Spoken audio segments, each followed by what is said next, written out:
11.40 lah nanti kita ini. Tolong nanti diingatkan saya.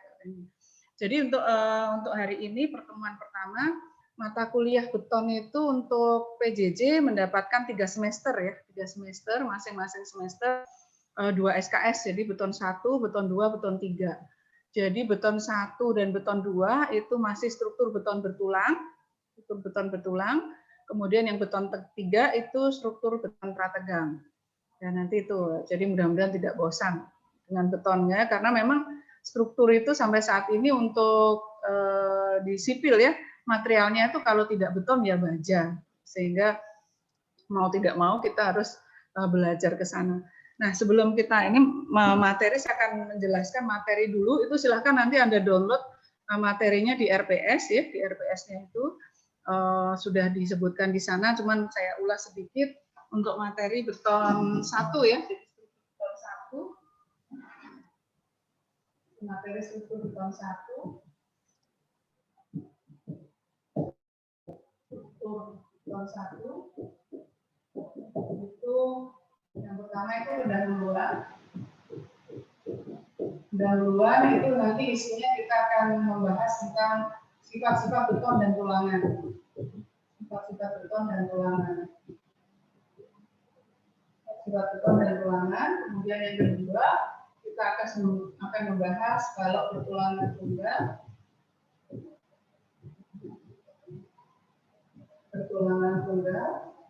Nah kalau bertulangan tunggal ini ada analisa, ada perhitungan analisa, ada perhitungan desain.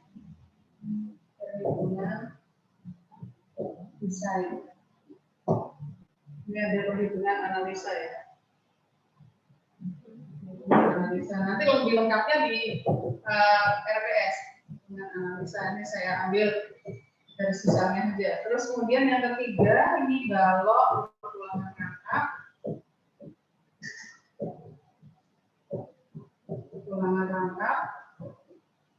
Ini juga sama, ada perhitungan analisa, ada perhitungan desain.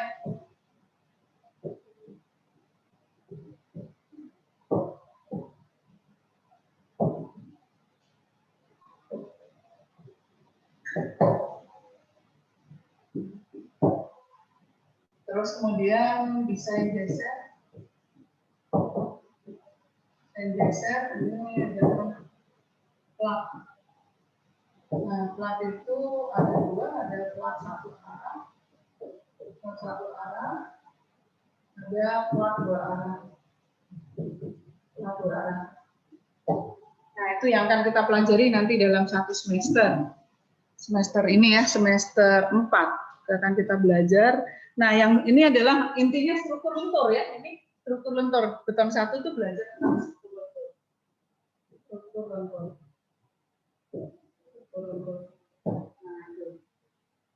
Terus kemudian referensi ini wajib punya ya, referensi itu SNI 2005. Ini saya nggak tahu SNI beton untuk jembatan.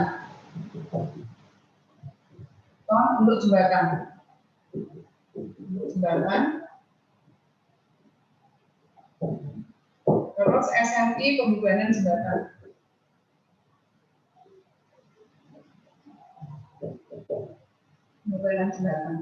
Nah, itu wajib punya. Kalau buku-buku yang lain, silahkan buku-buku beton banyak. Nah, cuman kadang-kadang untuk beton itu, buku-buku beton yang ada di pasaran itu biasanya masih umum ya, rata-rata untuk gedung. Nah, kalau kamu mau ini, saya sudah membuat buku e-learning modul ada di web sipil.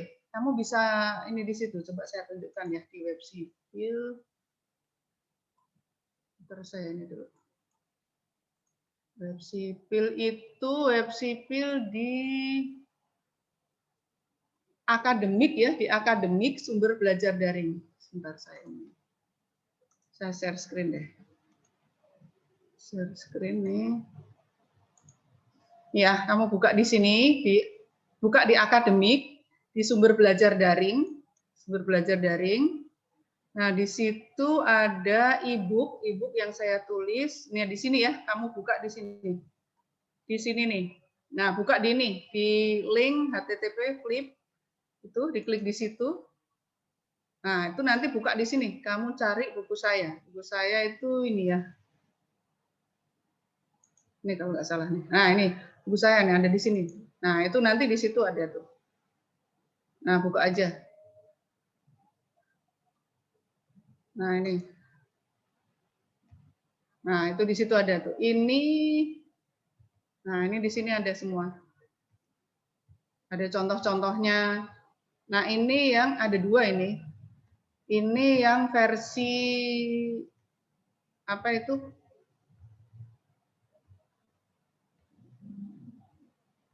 Nah, ini yang versi apanya ya?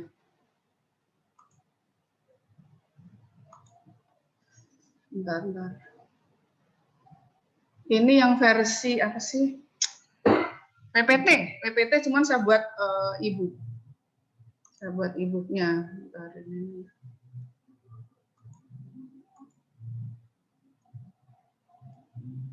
saya stop screen dulu. Nah, itu saya tunjukkan lagi. Bentar, saya buka lagi.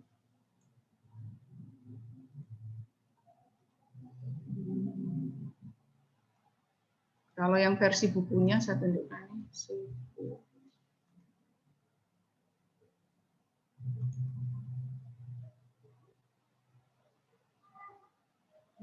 Saya buka lagi tuh. Itu tadi akademik ya, sumber belajar daring. Ini di bawahnya ada judul-judulnya, cuman yang kamu bisa klik atau bisa di barcode-nya itu, kamu klik aja di situ. Berarti bukan yang di sini. Mana ya? Sebentar. Oh ini, yang ini. Kalau yang ini, yang tadi itu versi PPT. Kalau yang ini versi buku. Kamu buka bukunya di sini. Itu lengkap itu.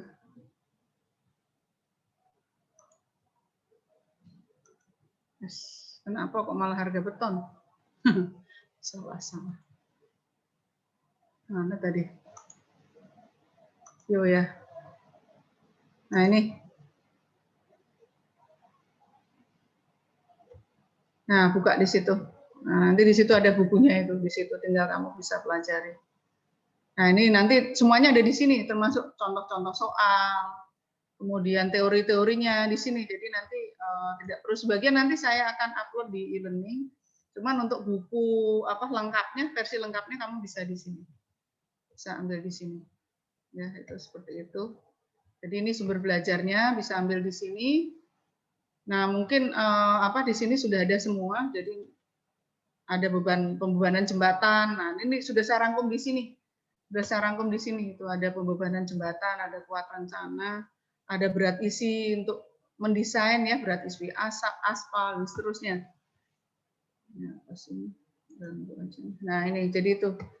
Nah di sini sudah ada teori-teorinya semua. Ini ada pembebanan jembatan. Ini saya ambil di peraturan pembebanan jembatan. Jadi mungkin tapi tetap Anda perlu cross check ya. Anda perlu cross check di peraturan pembebanan itu sendiri. Mungkin saya ada yang salah gitu ya, ada yang salah. Nah, ini saya berusaha untuk saya lengkapi dengan hasil-hasil penelitian saya di buku ini. Nah, jadi tidak perlu lihat kopinya, pakai ini aja. Menyimpannya lebih susah, lebih gampang. Kalau misalnya nggak bisa disimpan, kayaknya nggak tahu ya bisa disimpan apa enggak. Kayaknya diproptek, nah. Mungkin bisa asal ini dikunjungi bisa, Bu. Ya. Bisa kok Bu untuk disimpan. Bisa Bu. apa? Bisa disimpan jadiin PDF, Bu. Oh bisa. Bisa. Oh ya udah kalau bisa. Ya udah berarti itu enggak ini ya. Bisa ini jadi dibuat sumber belajar saja di situ. Nah, tetapi tolong kunjungi juga, sering dikunjungi itu web sipil biar webometrik kita naik. Jadi itu ya, jadi semua bahan kuliah ada di situ. Saya baru menyusun yang untuk PJJ. Yang untuk gedung sudah saya buat, cuman saya belum bisa untuk membuat e-learningnya, e-modulnya, modul daringnya. Nah itu jadi nanti itu sumber belajarnya di situ bisa Anda gunakan sumber belajar yang lain, misalnya buku-buku beton yang lain. Cuman biasanya buku-buku beton yang lain itu masih umum ya, masih campur dengan apa itu peraturan untuk gedung ya. Jadi misalnya masih umum, misalnya langsung diketahui dead load itu berapa, live load berapa, gitu saja contoh soal. Kalau buku saya berusaha untuk dead load-nya itu dari mana, gitu ya, beban-beban yang bekerjanya itu dari mana. Nggak bisa saya urai seperti itu, sehingga memang sebenarnya untuk beton untuk jembatan maupun beton untuk gedung itu sama saja.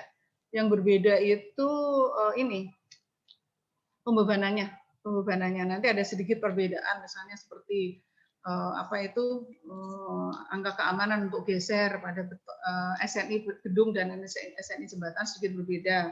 Kemudian koefisien pembebanan untuk dead load gedung dan jembatan sedikit berbeda. Jadi nanti kalau baca buku, loh kok yang di Bu Amel segini, lihat peraturannya apa? Peraturannya beton untuk gedung atau beton untuk jembatan. Nah, itu berbeda, sedikit berbeda. Nah, itu ya itu sumber belajarnya, referensinya, cuman referensi wajib adalah beton beton SNI beton dan SNI pembebanan. Walaupun nanti di buku saya itu sudah ada, saya rangkum di situ, sudah ada SNI beton maupun SNI pembebanan sudah ada di buku saya itu. Tapi tetap kamu harus perlu cross check. Kadang-kadang saya menulisnya tidak teliti atau ada yang keliru gitu ya. Untuk peraturan beton jembatan terbaru di 2005, belum ada yang terbaru kembali. Kalau gedung udah 2019. Karena memang untuk beton jembatan tidak terlalu banyak perubahan. Gitu ya, jadi itu. Itu terus kemudian untuk ini ya apa? Untuk penilaian, untuk penilaian. Untuk penilaian dulu deh. Jadi beton itu 2 SKS ya, struktur beton 1. Beton 1 itu 2 SKS 4 jam per minggu. 4 jam per minggu. Nah, kita ada jatah itu 16 kali pertemuan. Jumlah tatap muka ya, jumlah tatap muka perkuliahan. Jumlah perkuliahan ada 16 minggu. Jumlah perkuliahan itu ada 16 minggu. 16, sebenarnya 18 minggu, jadi 16 minggu itu sudah dipotong dengan UTS dan UAS. 16 minggu lah. Kemudian bengkelnya kamu berapa kali? Ada mata kuliah praktek berapa kali? 2 kali? Habis lebaran 1 kali lagi, Bu. Kenapa? Tinggal 1 kali lagi. Oh iya, tinggal 1 kali lagi. Berarti kan kepotong ya. 2 kali sama lab tanah. Ada lab tanah nggak? Nggak ada, Bu. Nggak ada, Bu. Berarti hanya terpotong 4 minggu ya. Jadi bengkel, praktek, mata kuliah praktek, itu berarti 4 minggu. Berarti jumlah pertemuan kita sudah 12 minggu. Jumlah pertemuan masih 12 minggu. Masih 12 minggu. Nah, kita coba makan ini ya. 5 materi tadi. Saya tidak terlalu khawatir kalau untuk PJJ karena nanti ada beton 2.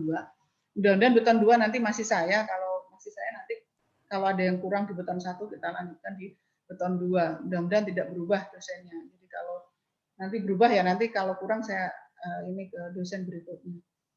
Jadi itu ya. Jadi itu jumlah pertemuan ada 12 minggu. Kemudian untuk penilaian itu ada tugas dan kehadiran.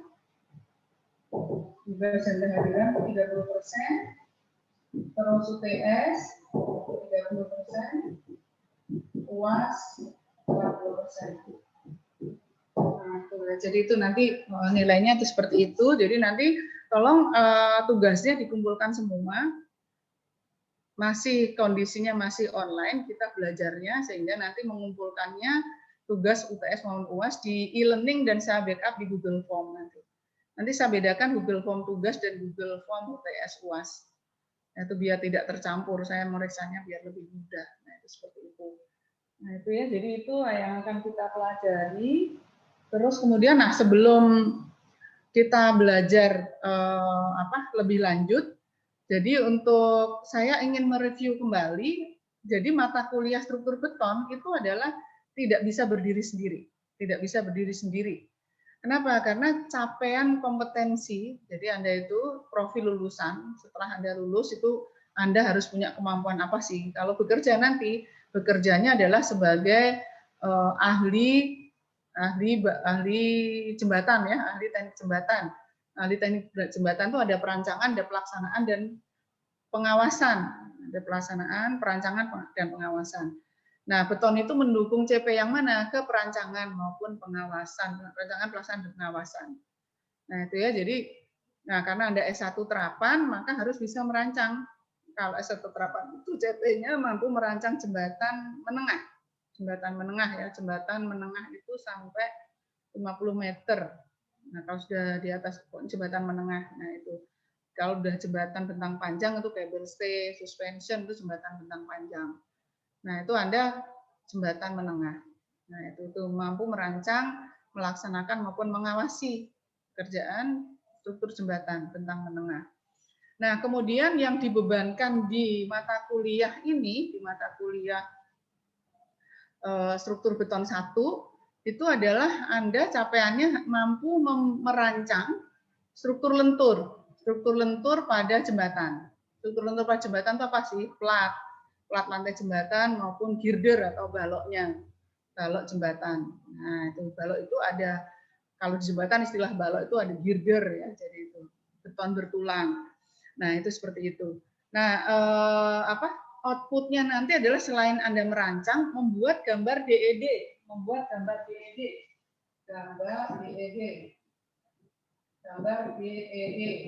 itu apa? Detail engineering design,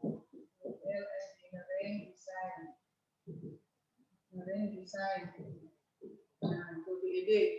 Jadi nanti Anda outputnya adalah selain mampu merancang atau mendesain balok maupun plat pada jembatan, Anda harus bisa membuat gambar detailnya, gambar detail engineering desainnya. Nah, itu kadang-kadang bisa menghitung, menggambarnya tidak punya bayangan. Jadi lebih enaknya di Politeknik itu karena kamu praktek ya, ada praktek. Sehingga kalau saya ngomong sengkang, kamu udah terbayang, oh sengkang atau begel. Kemarin saya udah praktek membuat sengkang, membengkok tulangan. Nah, seperti itu. Oh ya, kalau saya menerangkan plat, sudah terbayang, oh nanti rangkaian tulangan platnya kamu praktekkan di mata kuliah praktek beton. Nah, itu seperti itu. Nah, lebih enak kalau Politeknik karena ada teorinya, ada prakteknya. Kalau di akademik atau di universitas tuh tidak ada praktek seperti itu, sehingga sulit membayangkan.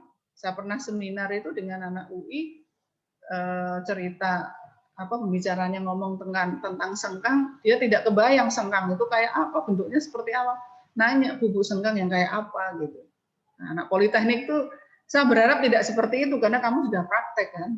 Nah, itu seperti itu. Bisa menghitung mendesainnya, bisa membuatnya, bisa memeriksa sengkangnya benar apa tidak yang dibuat orang. Karena nanti kamu kalau udah di lapangan tidak membuat sendiri, tapi memeriksa pekerjaan orang lain. Nah, sehingga kalau memeriksa pekerjaan orang lain, yang meriksa kan harus tahu ini benar apa tidak. Nah, itu jadi lebih kaya karena kamu sudah praktek sendiri, bisa membayangkan ngerangkai yang benar seperti apa, bahkan sampai menghitung ini ya bar bending schedule kan. Kalau sudah praktek beton pasti ada bar bending schedule, ngitung bagaimana saya kalau membuat sengkang motongnya harus berapa supaya jadi sengkang jadi ukuran baloknya sekian. Nah, itu udah harusnya sudah sampai sana. Itu kalau anak Politeknik itu sampai ke situ kan. Kalau universitas enggak, dia hanya mendesain di struktur betonnya saja. Tapi tidak ini nanti pelaksanaannya seperti apa ya? Membuat bar bending schedule-nya gimana tuh enggak tahu, enggak ada bayangan. Nah, kalau kamu kelebihannya ada bayangan, kan diajarin di praktek di bengkel. Kenapa saya bisa ngomong cerita? Karena saya dulu ngajar bengkel, ngajar praktek beton itu, jadi saya tahu. Nah, itu ya, jadi itu. Jadi harusnya di praktek bengkel kamu belajar, tolong dipelajari bar bending schedule. Bagaimana masang sengkang yang benar, masang tulangan yang benar gitu ya. Karena nanti kalau di lapangan pas kamu bekerja sebagai pelaksana, di pelaksanaan akan memeriksa pekerjaan orang lain. Nah, itu jadi itu seperti itu. Jadi kan harus tahu yang benar. Nah, itu ya jadi DED. Nah, beberapa kali saya membimbing PW anak gedung ya gitu.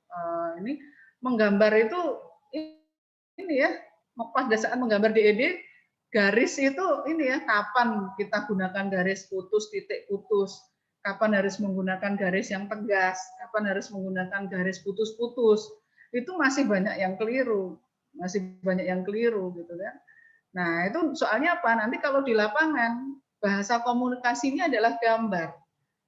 Jadi walaupun setebal apapun hasil perhitungan kamu, orang lapangannya tidak mau tahu, yang tahu ya gambarnya bagaimana gitu kan. Nah, maka kalau membuat gambar DED itu harus lengkap, harus bisa dibaca. Karena itu adalah alat komunikasi di dalam pekerjaan sipil. Alat komunikasinya seperti itu. Ini misalnya seperti ini.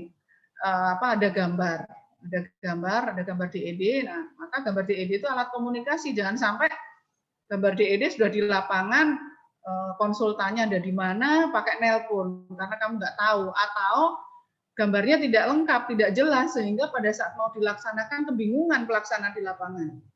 Wah, ini apa maksudnya? Kok ini tulangannya digunakan mutu berapa, diameternya berapa, misalnya seperti itu. Mutu betonnya berapa, nanya-nanya gitu. Nah, jangan seperti itu membuat gambar DED. Jadi gambar DED itu harus lengkap, memuat informasi yang lengkap.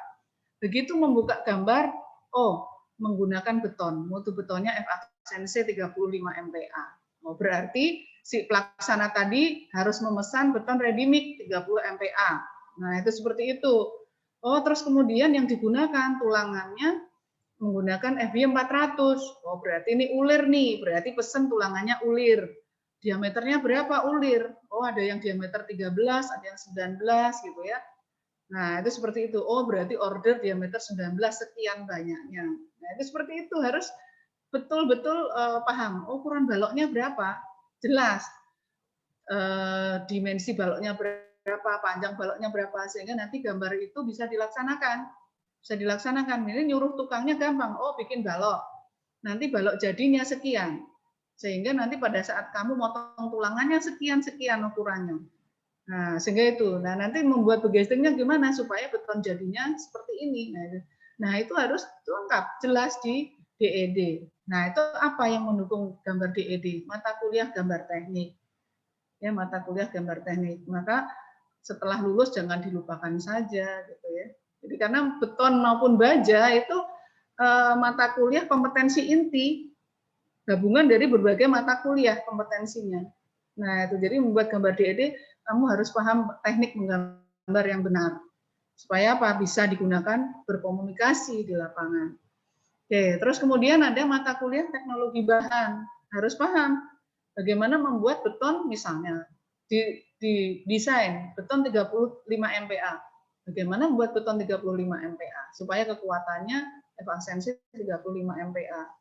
Nah, itu seperti itu di mata kuliah bahan. Terus berapa berat isinya? Berat isinya tujuannya apa? Untuk menghitung berat sendiri struktur. Nah, itu seperti itu. Jadi harus paham betul. Jadi terus kemudian mata kuliah mekanika teknik. Nah, itu paling dekat itu ya mekanika teknik. Jadi maka prasyaratnya untuk bisa mendesain atau di struktur beton 1 ini harus lulus mata kuliah mekanika teknik, harus lulus mata kuliah gambar, harus lulus mata kuliah teknologi bahan, minimal itu 3.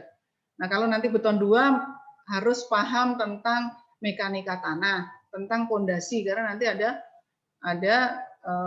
pondasi, jadi ada mendesain pile cap. Nah, untuk pondasi dalamnya sendiri nanti di mata kuliah pondasi. Nah, itu seperti itu. Jadi tidak bisa berdiri sendiri. Jadi gabungan dengan berbagai mata kuliah. Nah, itu sudah jam 11.40 untuk persiapan sholat Jumat. Nanti kita lanjutkan setelah Jumatan. Join lagi jam 1 ya. Join lagi jam 1 ya. Nanti saya terangkan lebih lanjut. Baik, Bu. Bagaimana pembebanan. Nanti akan saya review kembali untuk hubungannya dengan mekanika teknik, dengan mata kuliah yang lain. Ya. Jadi untuk pertama masih ada 2 menit lagi. Pertama, bangun mindset positif dulu. Untuk semua mata kuliah, untuk berpikir apapun, mensikapi masalah apapun, tolong buat mindset berpikir positif. Sehingga energi yang keluar positif. Contohnya begini. Biasanya suka ditakut-takutin kakak kelas. Mata kuliah paling ratunya, mata kuliah paling susah mekanika teknik. Udah di mindset, didoktrin kakak kelas begitu, udah beneran, susah beneran. Jangan percaya, enggak. Jangan percaya, biasa aja gitu. Biasa aja. Jadi itu kalau seperti itu didoktrin seperti itu timbul ini ya energi negatif nanti, jangan begitu. Bisa, artinya bisa. Saya bisa gitu, mudah, gampang. Artinya kalau energinya positif, berpikiran positif, maka energi yang keluar akan positif untuk ada semangat gitu. Coba kalau udah susah, tambah males gitu. Udah mindsetnya susah, udah tambah males. Jangan begitu, coba ubah dulu mindsetnya menjadi mindset positif, berpikir positif, segala sesuatu Anda ambil dari sisi positifnya. Sehingga energinya energi positif. Dan itu membuat sehat ya, jadi itu seperti itu. Seperti itu pula untuk mata kuliah beton. Tidak susah beton itu, gampang. Gampang. Sehingga energi kamu bangun bahwa kamu akan bisa. Kalau mudah pasti bisa. Orang lain bisa, kenapa kamu nggak bisa? Artinya kalau dengan seperti itu akan menimbulkan semangat untuk pengen tahu, untuk belajar seperti itu. Nah itu ya, jadi itu. Apalagi sudah ada bukunya, sudah ada materinya, tinggal pelajari. Tinggal bagaimana membangun konsep, kamu paham. Saya tidak mau kamu hanya asal ngitung, hanya asal memasukkan angka tanpa tahu ini dari mana, ini kenapa begitu. Saya tidak mau seperti itu. Nah, pengalaman saya mengajar Mektek itu seperti itu, udah susah duluan, masukkan angka, begitu soal diganti bingung, berarti kamu nggak paham konsepnya. Seperti itu, begitu soal diganti bingung. Nah itu jangan seperti itu. Jadi kalau akan lebih menarik kalau tahu prinsipnya, sehingga apapun soalnya diganti, kamu akan bisa mengerjakan. Nah itu seperti itu. Beton juga begitu. Jadi tidak ada yang susah. Beton itu rumusnya sudah ada. Rumusnya sudah ada. Di buku saya sudah saya kasih diagram alir, sudah saya kasih cara runtutan, cara misalnya mendesain.